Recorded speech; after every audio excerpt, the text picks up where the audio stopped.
Rabbi Pinchas Baumgarten lives in Buenos Aires. His father, Rabbi BEREL Baumgarten, was the Rebe's first shliach to Argentina.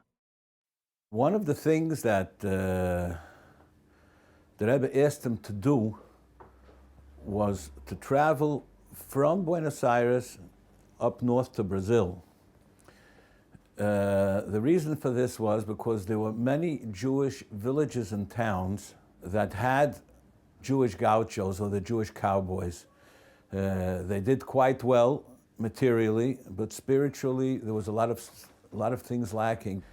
And to cross from the Argentinian side to the Brazilian side, what they had was like a makeshift ferry. They didn't have a big boat, so could only go one car at a time.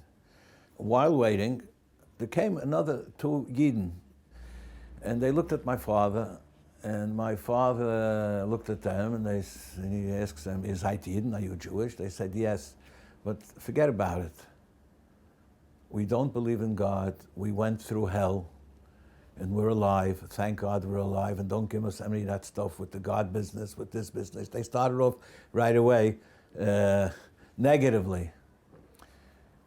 My father didn't like the whole idea. He didn't want to fight with them. It was Yud Beis Tammuz. But in the same room, there was a little post office. So he sent a telegram to the Rebbe, being that it's Yud Beis Tammuz, and he's here all alone. So he's asking the Rebbe to keep him on his mind. Soll trachten wegen ihm. Soll trachten wegen ihm. Being that these guys were poking fun at him, and he wasn't very much interested to fight with them on Yud Beis Tammuz. So he asked the captain if he could sit in the car instead of sitting in the boat, in the motorboat. This is not far from the Iguazu Falls, one of the biggest waterfalls in the world. The water flows very, very strongly over there. And a banana boat came and touched one of the planks, and the car tumbled over and it fell into the water. And the car went down. There was a little air bubble over there. He tried pushing the door, it should open up. The door didn't open, so he started to breathe, and he told me that while he was going down, he had like a movie of his whole life passing by him. When he was small, when he was a little bit bigger, with the Frierdiker Rebbe, with the Rebbe, and then he felt all of a sudden, from the great pressure, the window busted. It fell into pieces. And he felt that somebody was like grabbing hold of him from the back and was pulling him up. He didn't know how to swim, by the way. And he shot up like an arrow. These two people came over to him and they started crying.